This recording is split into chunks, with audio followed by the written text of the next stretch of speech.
Kung iisipin nyo nga, yung mga nangyayari dyan sa, sa Pilipinas, kasalanan natin eh. Kasi yung sa mga binoboto nating mga public officials, dapat wag na tayong magpadala sa mga onting ayuda, yung mga onting bigay ng ganito, ganyan.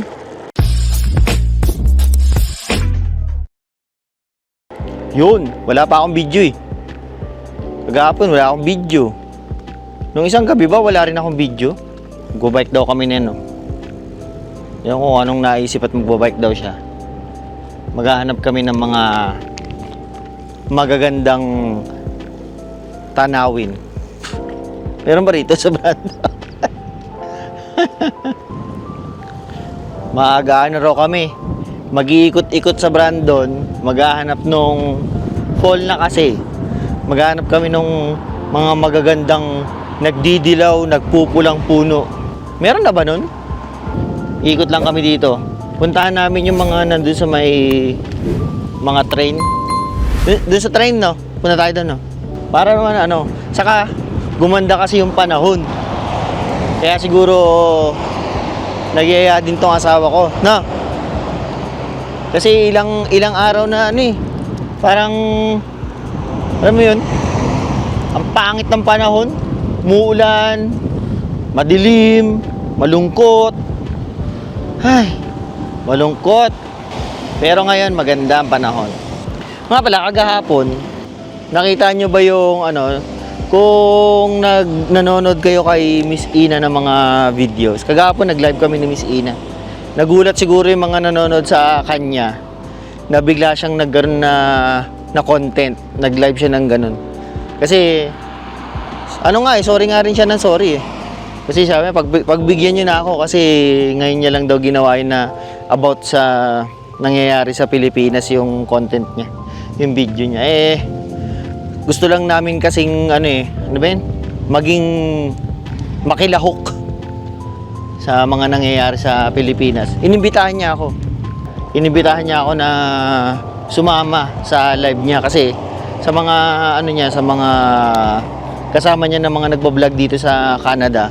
Ako yung madalas daw nakikita niya na nagpo-post ng hinaing sa mga nangyayari sa Pilipinas. Well, totoo naman. kaya nagulat din ako na minessage niya ako na gusto niya merong kasama sa pagbo-vlog ng ganun. Ano lang naman namin, sinubaybayan lang naman namin yung mga nangyari na rally dyan sa kasi nag-start kami ng live 7:30 rito sa amin sa Manitoba, 8:30 ng gabi na, tapos 8:30 ng umaga sa sa Pilipinas. Ngayon nagsisimula na yung yung mga rallies. Tapos yun, nagtanong kami sa mga viewers niya kung may pag-asa pa ba ang Pilipinas sa mga nangyayari ngayon. Maraming sumagot, halo yung mga sagot diba? Na yung iba wala nang pag-asa, kahit gawin pa nila yung mga rally niya. Siyempre meron pa rin yung mga kababayan natin na hindi pa rin nawawala ng pag-asa. Kasama na ako doon. Ikaw ba, Mami? Sa tingin mo may pag-asa ba ang Pilipinas? Meron para Hindi ka pala marinig kasi mahangin. Meron para. Yung misis ko, hindi pa rin nawawala ng pag-asa. Huwag nating susukuan na ating bansa. Kasi kahit umalis pa kami dyan sa Pilipinas, naniniwala pa rin kami, na may pag-asa pang umahon ang Pilipinas. Wala nang magandang oras para magsimula, kundi ngayon. Tama, Mami?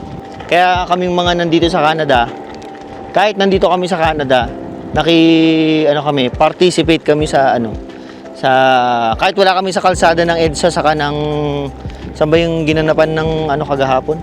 Sa Mindiola, at least kahit paano sa aming maliit na paraan, meron kaming naibabahagi. Magbigay ng saloobin. Sinama pa nga namin si Rice eh.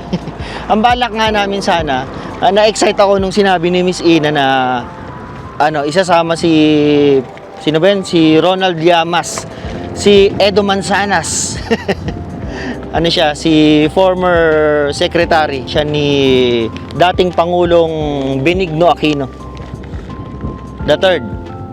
May sumisigaw ng The Third. Kaya na-excite ako. Kaya lang, hindi rin na-invita ni Miss Inay. Kasi, syempre, yung mga ganyang ganapan, busy rin si Secretary Llamas. Hati nga yung yung mga comments sa sagot na tinanong ni Miss Ina sa kanyang live, sa aming live. Kung may pag-asa pa, yung iba wala na raw. Kasi nga dati ginawa na rin naman daw yan eh. Yung mga rally-rally na ganyan. Wala naman daw pinuntahan. What up? Mga basketball Mga tropa natin nagba-basketball. Pero yung iba naman, karamihan naman may pag-asa pa rin sila. 'Di ba? Saka nasa kumbaga maganda yung trajectory ng nangyayari sa Pilipinas sa totoo lang. Yung ginagawang yung sa Blue Hearing Committee ni Senator Ping Lacson, 'di ba? Nakikita niyo na yung saka magaling sa mag-investigate yan si Senator Ping. Kita mo, nakita niyo yung mga kay Jinggoy, yung kay Joel Villanueva, di ba? Mukha namang mag-promising, no? Ang lang dapat diyan, ang dapat gawin lang, huwag tayong hihinto. Kasi minsan pagka natabunan ng kung anong topic, mami? Pag natabunan na ng, kunyari, baka meron na naman naghiwalay ng mga artista. May nalilimutan na naman yung mga ganyan. Pero hindi, ito mukha namang malaki kasi itong pangyayari ito. Merong malaki ang rally di ba? Dito muna kami. Mamaya ako nang tutuloy ito. Yun. Dinaanan lang namin yung isa naming friend. Kay Ayin. Shout out kay Ayin. Nasa na ba ako sa kinikwento ko, no? Nawala na tuloy ako sa kinikwento ko. Ayun. Yun nga, basta wag na nating kakalimutan yung mga nangyayari. Wag nating isasantabi. Kasi mga Pilipino, madaling Hindi tayo sa side, mami. Madaling makalimot pagka nagkaroon ng mga bagong issue, kakalimutan na yung nangyayari ngayon. Dapat wag. Lagi nating alalahanin yung mga kalokohan ng mga masasamang gobyerno na yan. Masasamang politiko. Para na ako si Robin magsalita. Masasamang politiko. Saka dapat yung mga nangyayari ngayon, meron sanang mapatawan ng makulong. Kasi yung iba wala Hindi na nga nakulong, binalik nyo pa sa Senado. Talaga oo.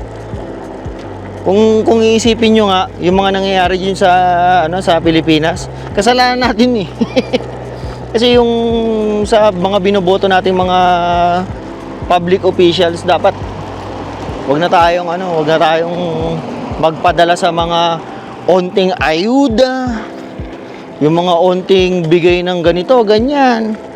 Tandaan nyo kung bakit nagbibigay ang mga yan, kasi merong mga intention yung mga yan masasama. Diba? Tingnan nyo na lang si Vico Soto. Walang lagay-lagay yun.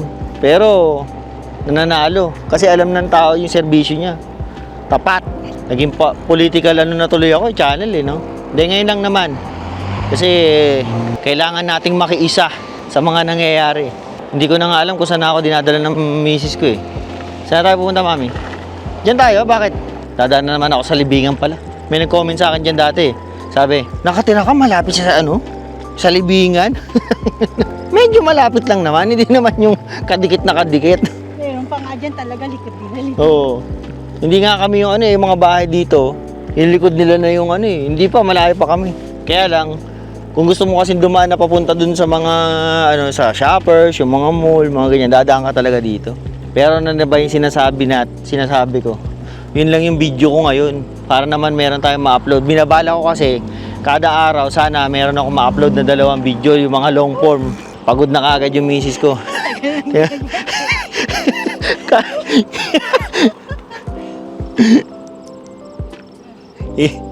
Hirap na hirap siya magbike kasi ngayon lang uli nagbike yan Ngayon kaya pa? Tayo alam mo naman pa one wheel lang Pero dapat nag-workout na rin ako Malaki na talaga ako, laki ng tiyan ko. Hindi, pero yun lang. Para meron tayong video ngayon na about, alam mo, concern kasi natin yan yung mga nangyayari sa Pilipinas. Kahit pa nandito ka sa Canada, Di ba?